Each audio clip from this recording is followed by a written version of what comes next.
आत्मा जब 3-4 महीने की जो बॉडी बनती है, गर्भ के अंदर 3-4 महीने की बॉडी बनती है, तब आत्मा सूक्ष्म शरीर के साथ प्रवेश करती है। समझ में आए? ओके। आत्मा निराकारी अवस्था में उसमें प्रवेश नहीं कर सकती। ठीक है, राइट। मगर अगले जन्मों के अंदर बहुत गंदी उसके अंदर विकृति है आत्मा के अंदर जी। उसका सूक्ष्म शरीर बहुत खराब है और उसके सूक्ष्म शरीर में डिसीज है। अगले जन्मों के कर्मों के कारण उसके सूक्ष्म शरीर में डिसीज है। तो जब आत्मा गर्भ में प्रवेश करती है तब उसके सूक्ष्म शरीर के अंदर जो रोग है वो रोग के साथ वो शरीर में प्रवेश करती है। इसलिए उसके अंदर वो गर्भ में ही बॉडी के अंदर वो नेगेटिविटी आती है, रोग आते हैं और वो रोग की इफेक्ट कई बार मां को भी लागू पड़ सकती है।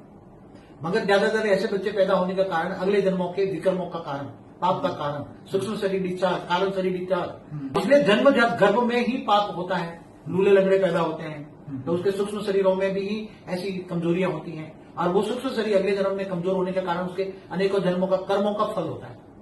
थियरी ऑफ कर्म सबको मानना पड़ेगा, आजकल लोग मानते नहीं है, मगर अनेक जन्मों के कारण, थियरी ऑफ कर्म के कारण ऐसे बच्चे पैदा हो रहे हैं आजकल। उसकी जो माँ है जब से भी वो गर्भ धारण करती है जी, तब से वो आत्मस्वरूप में स्थित हो जाए।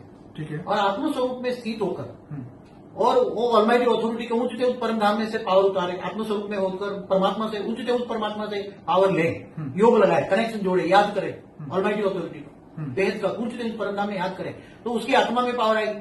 उसकी आत्मा में पावर आएगी तो उसका कारण शरीर में पावर आएगी, कारण शरीर में आएगी तो सूक्ष्म शरीर में पावर आएगी, सूक्ष्म शरीर में पावर आएगी, स्थूल शरीर में आएगी।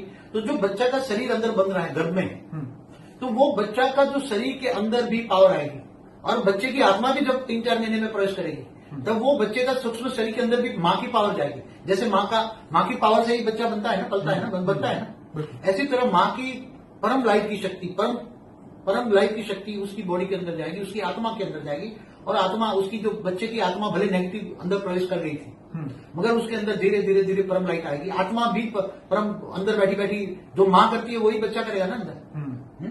तो जैसे उसने वो घर में ही सीखा था ना, क्या बोलते हैं उसको, जो अभिमन्यु को, जी, तो वो बच्चा भी अंदर बैठा बैठा योग करेगा, वो भी आत्मस्वरूप में स्थित हो जाएगा, उसको आत्मा में ही ज्ञान मिलेगा और वो उसका सूक्ष्म शरीर, कारण शरीर सब चार्ज हो जाएगा। विकल्प तो विनाश हो गया ना, आत्मा में पावर आई ना, तो कर्मों का हिसाब किताब तो पावर के साथ विकल्प विनाश हो गया ना। कारण शरीर में कर्मों के कारण शरीर लॉस था ना, मगर उसमें परम प्रकाश आया ना।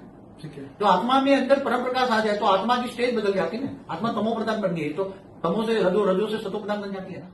ओके। तो आत्मज्ञान होता है, आत्मस्वरूप की अनुभूति होती है तो वो आत्मा बहुत पावरफुल एंटी जन्मती है, माँ भी अच्छी बन जाती है, बच्चा भी अच्छा बन जाता है, नेचुरल वे में सब कुछ अच्छा बन जाता है।